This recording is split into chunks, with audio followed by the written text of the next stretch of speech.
Hi guys, আপনারা সবাই কেমন আছেন? আমি অনেক ভালো আছি। আজকে আমি দেখাবো আমার বন্ধু আমাকে কি বানিয়ে দিয়েছে। দাঁড়ান, দেখাচ্ছে এখন। এখানে অনেক অন্ধকার, আমি ওগুলো নিয়ে তারপরে আপনাদেরকে দেখাচ্ছি। অনেক সুন্দর অনেকগুলো। এখন বলবো না, যখন দেখাবো তখন বলবো।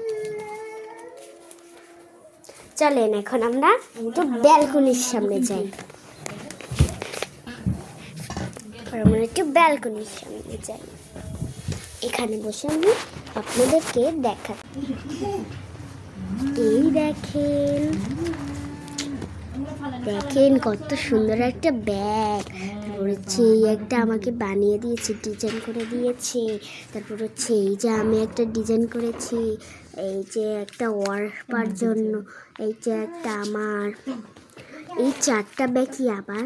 দাঁড়ান, আমি একটু আসছি। এই যে দেখেন গাইস, আমার কাছে কত সুন্দর একটা বেলুন। এই বেলুনটা হচ্ছে আমাকে আমার আম্মু কিনে দিয়েছে। এই বেলুনটা অনেক সুন্দর ছিল। কিন্তু এখন অনেক খারাপ হয়ে গিয়েছে, কারণ এটার গ্যাস শেষ হয়ে গিয়েছে। তাই তো আজকের ব্লগটা এই পর্যন্তই। আপনারা ভালো থাকেন, সুস্থ থাকেন। আল্লাহ হাফেজ।